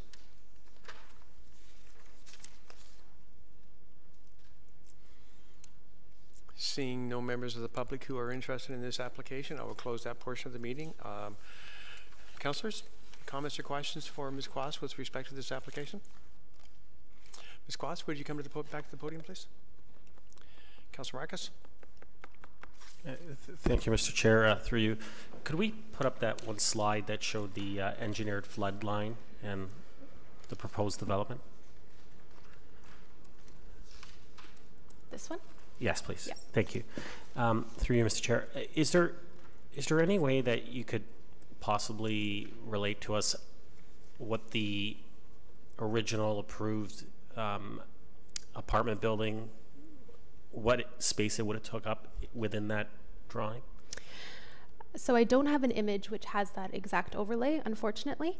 But if we scroll back to this site plan, so if you look at the site boundary, you can see that that apartment building would in fact be within at least that engineered floodline limit today if it were built. And so, obviously I wasn't working on this back in 1991, but my assumption is that at the time the land was staked and all the environmental concerns were taken into account, and based on the site conditions at that time, that building was okay. As Mr. Rocco said, the site has been vacant for over 25 years and things grow, and so that's why now today, coming back in with an application, we've been in consultation with the Conservation Authority as well as the ministry since I'd say late 2015 to take a fresh look at the site and restake those boundaries, that being the wetland, the buffer, and then the floodline limit. And the reason I ask is, and I think that's what you're saying is that what you're proposing now, well, what the applicant is proposing now, actually doesn't take up as much of the protected lands in essence compared to what it would have with the original proposal. I would say just looking at it from an eyeball, I mean, it's hard to say in terms of coverage. Well, yeah, because when you look at it, through you, Mr. Chair, when you look at it, the back end of it looks like it's just a square, so it looks like it would just actually bump into the back end of this and cross that engineered floodplain line. Yes. And so therefore, this actually is, I mean, to me, it looks like it's actually suited better in regards to the protecting the environment. So, from the original proposal. So that was just my question. Thank you. Councilor Gardner. Thank you. The blue line, it says proposed floodplain line. I'm not sure what the word proposed actually means. So, as I said, we've been in discussion with the Conservation Authority and had meetings with them. And so this is the line that we've developed in consultation with them to say this is the limit. We've submitted it to them formally now, and so we have to essentially wait for their sign off on it. So that's why it's technically proposed. It's not, this is not an approved line per se at this point. Thank you. So nothing could go forward with this until they've actually approved that? Yes, for sure. Thank you. With respect to the parking, I don't know. I'm assuming some of this land is wet. Are you sure that you can do the underground parking? Have you gone that far in your investigations? Yes, so as I said, we have SLR Consulting, Coal Engineer, and we've had a number of other technical reports submitted that essentially say the parking that we are proposing is okay. And in terms of the wetland specifically, the boundary of it is that shaded green at the northeast corner.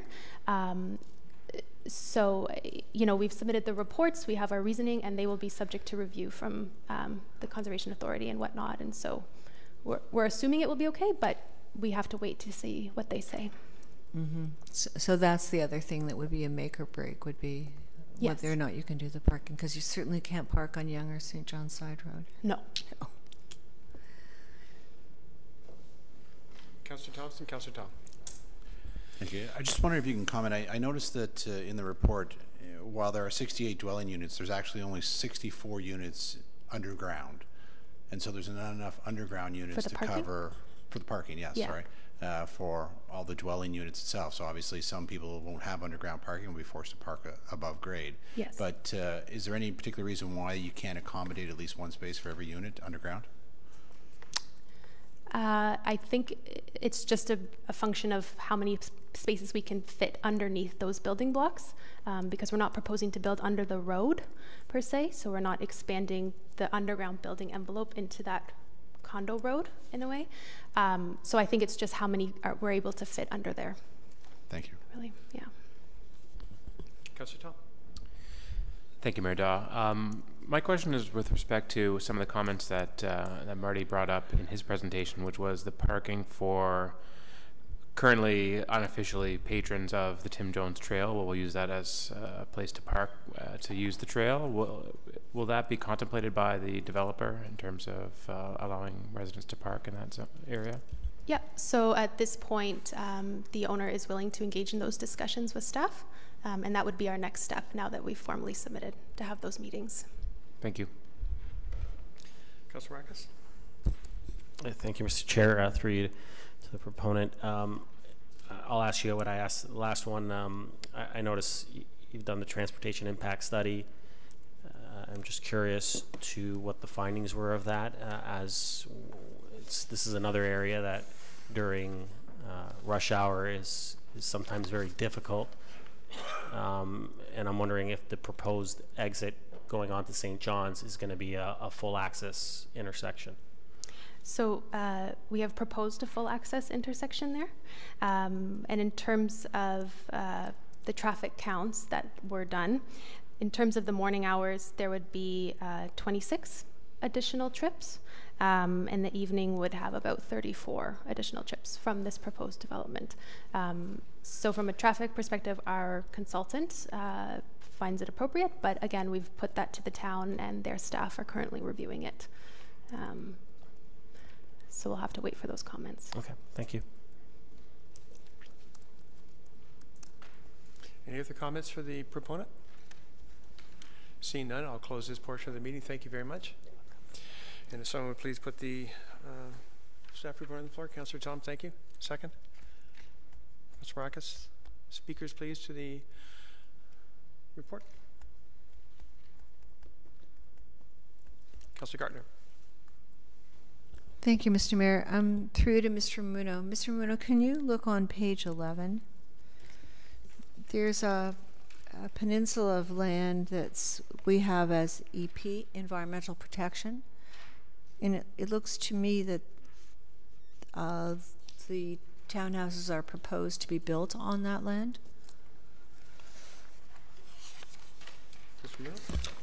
Certainly, through you, Mr. Mayor. Again, as part of the application, the applicant has submitted an environmental impact study, so we'll have to review that and ensure it's in keeping with the development limits are in fact how they've been staked, and if need be, our official plan does allow for those designations to be adjusted subject to more detailed studies such as the environmental impact study, but it's something we'll take a look at. Councillor? So what you're saying is we could allow the developer to move this environmental protection land or completely eliminate it?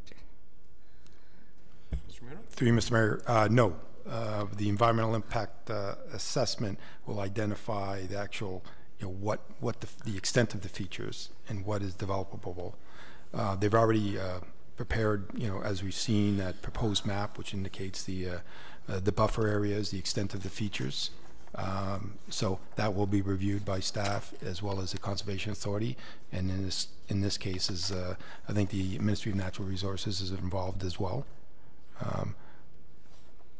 So those studies will determine what areas are subject to development, and any area that is considered an environmental feature would need to be protected.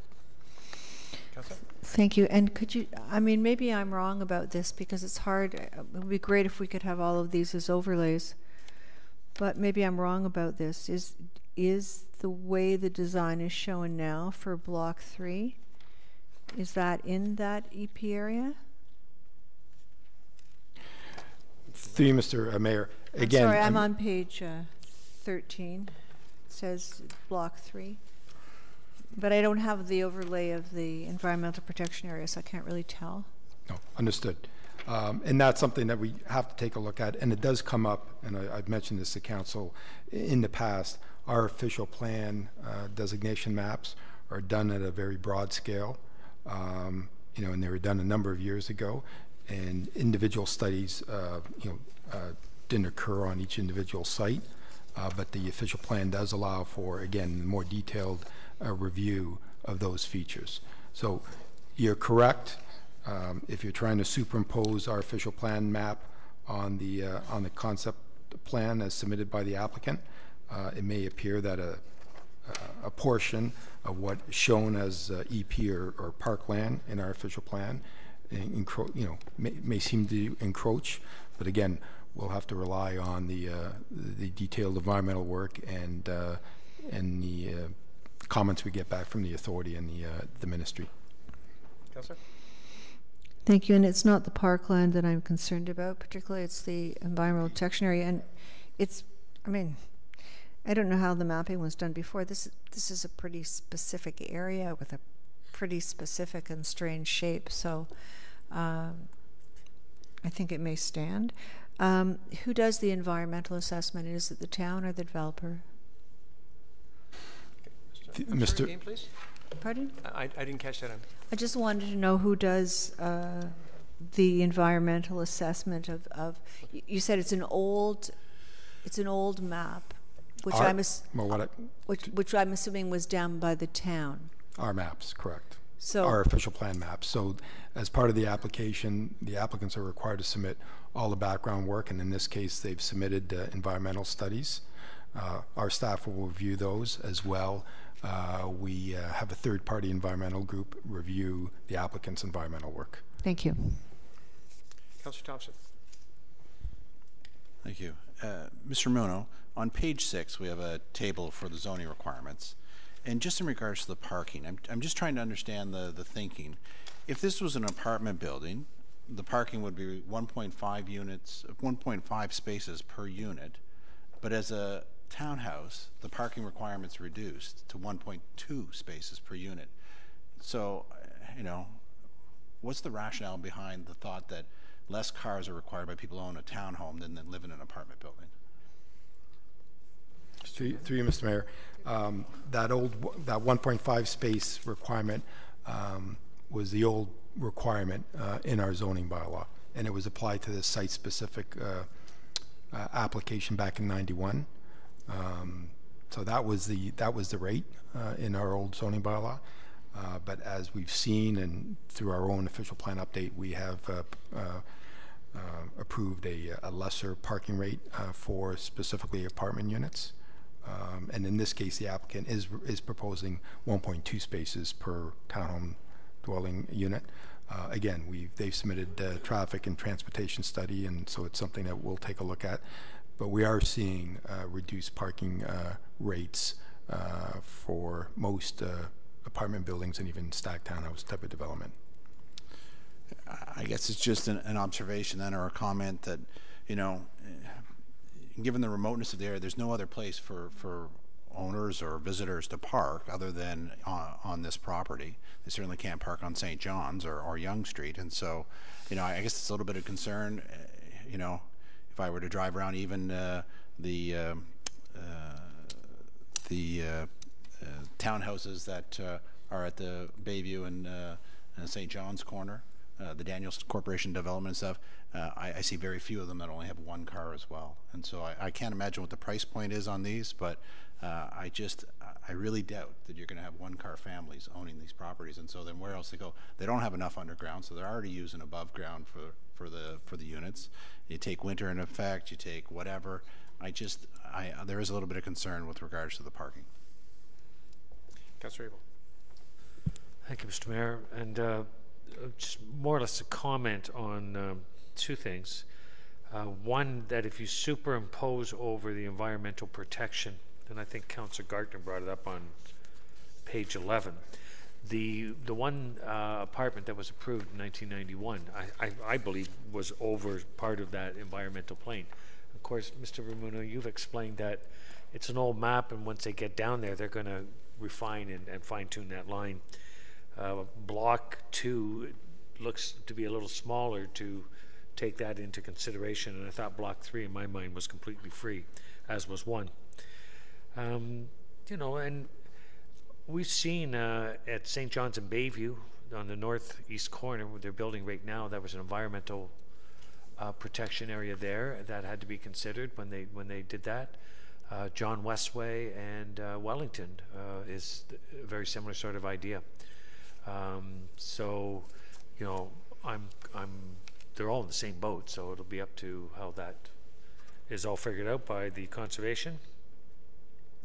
And as far as parking goes, I mean, it's a shame that it's a shame that the owners of the property have graciously been allowing people to access that for parking, and now that they want to do something, it's something that it becomes their problem instead of our problem. So it's an interesting comment. I don't feel we should be pressuring them, but the town should be looking, and the region, at how we're going to accommodate and encourage people. There is parking, through you, Mr. Mayor, at the north end of Hadley Grange. Is there an access there? Or there's some land there that we've used to stage events. So we may have to encourage people to park and enter the Mackenzie Marsh there. So I think that's a reasonable solution. At most I've seen maybe 5 or 6 cars parked there. So you know, it's just a matter of changing the habits of the residents. There will be parking. They'll just have to take their car around another 150 yards to the north of end of Hadley Grange and move in there. So I don't see that as being an issue, and I'm hoping the applicant can appreciate that information. But you know, there's nothing really that concerns me with this. It's intensification. It was approved before, and they're not impacting neighbors or things along those lines. So I'm happy to move along with this based on the comments that have been given. Thank you, Councillor. Councillor Marcus. Thank you, Mr. Chair. Has through you to Mr. Ramuno. Mr. Ramuno, has the region had any comments or consideration in regards to the traffic, in regards to the fully accessible or fully access intersection? Mr. Ramuno. Through you, Mr. Mayor, certainly the region has jurisdiction over St. John's, so they'll need to provide comments with respect to the access location and whether they're satisfied that a full full movement access will work there. Is there, do you, I mean, I guess if they haven't really taken a look at it, but maybe they can have and take into consideration of possibly, and I know it would be another set of lights close to Yonge and St. John's, but maybe they could look at that and consider that. I mean, anyone that drives along St. John's going west during rush hour, you know, first it's a pain turning left into Old Yonge, and it backs up. And this is they're basically right across from each other, and so I can see a lot of issues with some traffic during those rush hour times. I appreciate that the traffic study might say that you know, that it can handle it. But I think, as Councillor Thompson mentioned to me privately, that we've never really seen a traffic study that said otherwise. But so I think if the region can look at how we can do that, maybe it isn't a full movement intersection. Maybe it's just a right in, right out only. Maybe that's part of the solution. But I definitely have some concerns when it comes to that intersection. The other thing is I agree with the parking. I've mentioned it before. A lot of our parking problems within this town are due to, I think, bad planning decisions when it comes to parking spaces available. We all want to get everyone out of their cars, and that's part of the, you know, being more environmentally friendly. People are going to become more, the areas are going to become more pedestrian friendly, and people are going to be walking, and they're going to get out of their cars. But the reality is that everyone has a car. They're not getting out of their cars anytime soon, and if you don't provide the spaces, especially in this area, there's nowhere for them to park. So that's a big concern as well. Councillor Tom. Thank you, Mayor Daw. And I was just going to echo the comments about parking on the site.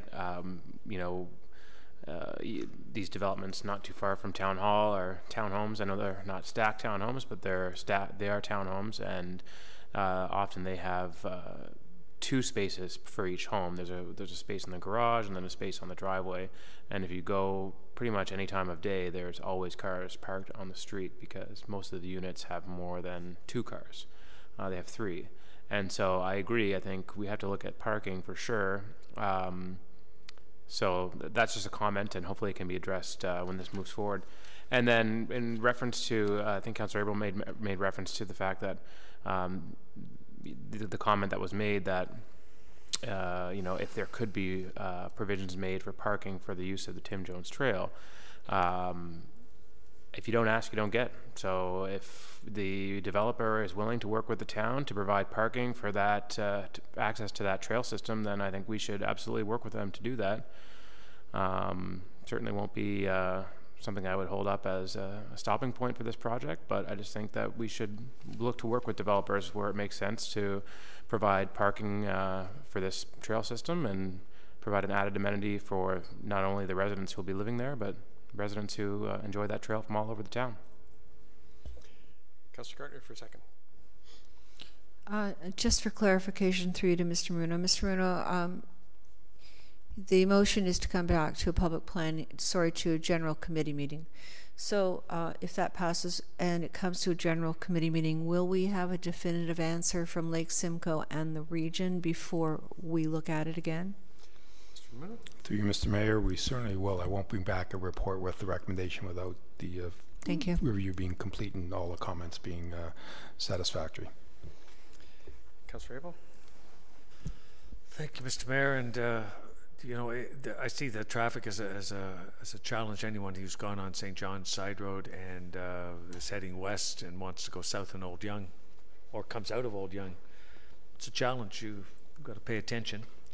And no doubt that'll be the case. Hadley Grange people already know that challenge, so these residents will, you know, I don't know if it's a stoplight or whatever, but as far as parking, I know this council has considered parking issues with other parts of the town, and perhaps the outdoor we could work and put on a ramp and maybe put a second level on the outdoor parking, and that would probably work quite well, I imagine.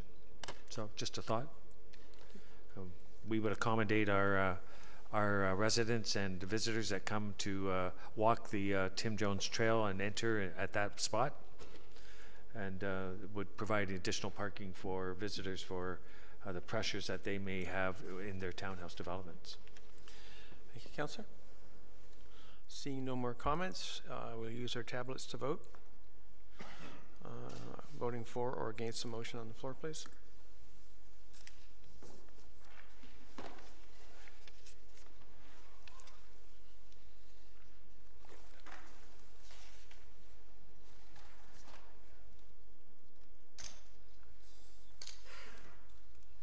That carries 6-0. Thank you. Council, confirming by law, please. Councillor Thompson, Councillor Abel. All in favor? Opposed? That's carried. Motion to adjourn. Councillor Tom, Councillor Gartner. All in favor? Opposed? Carried. Thank you. Thank you for coming out.